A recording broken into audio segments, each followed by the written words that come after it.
രാവിലെ അടുക്കളയിൽ കയറി കഴിഞ്ഞാൽ ഞാൻ ആദ്യമേ നോക്കുന്നത് തലേ ദിവസം ആട്ടി വെച്ച മാവാണ് കേട്ടോ. കാരണം അത് പൊങ്ങി എന്നറിയുമ്പോൾ നമുക്ക് കിട്ടുന്നൊരു സാറ്റിസ്ഫാക്ഷൻ ഉണ്ട്. പിന്നെ അതിൽ നിന്നാണ് ബാക്കി എല്ലാം തുടങ്ങുന്നത്. അപ്പോൾ ഇന്നത്തേക്കുള്ള മാവ് ഒരു പാത്രത്തിൽ മാറ്റിയിട്ട് ചായക്കുള്ള പരിപാടി നോക്കാം. എന്താ പാൽ തിളച്ചു, തേയില ഇട്ടു, ഇതാ ചായ റെഡി. ഇനി അച്ചാച്ചന് കൊടുക്കണം. അച്ചാച്ച ഉറക്കം എണീച്ചിട്ടില്ല കേട്ടോ. കുഞ്ഞുണ്ട്, അവന് ഉറക്കം എണീച്ചിട്ടില്ല. അവനെ ഞാൻ തട്ടി വീണ്ടും ഉറക്കിയിട്ടാണ് അടുക്കളയിലോട്ട് വന്നത്. അപ്പോൾ അച്ചാച്ചൻ്റെ ചായക്ക് കൊടുത്തിട്ട് ഞാൻ ദോശയുടെ പരിപാടിയൊക്കെ ചെയ്യുവാണ് കേട്ടോ. അതിനിടയ്ക്ക് കുഞ്ഞിൻ്റെ കരച്ചിലിട്ട് വീണ്ടും റൂമിൽ വന്നു. ആ സമയത്ത് അപ്പനെ ഉറക്കം എണീറ്റ് കേട്ടോ.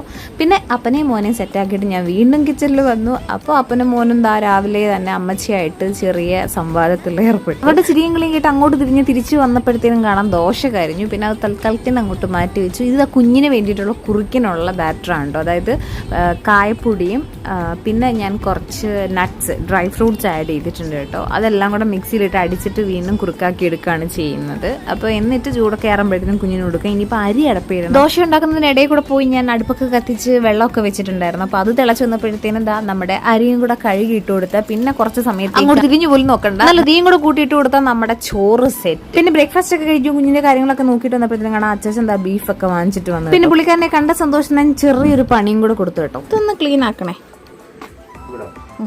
ഇതൊന്നെടുത്ത് മാറ്റണേ.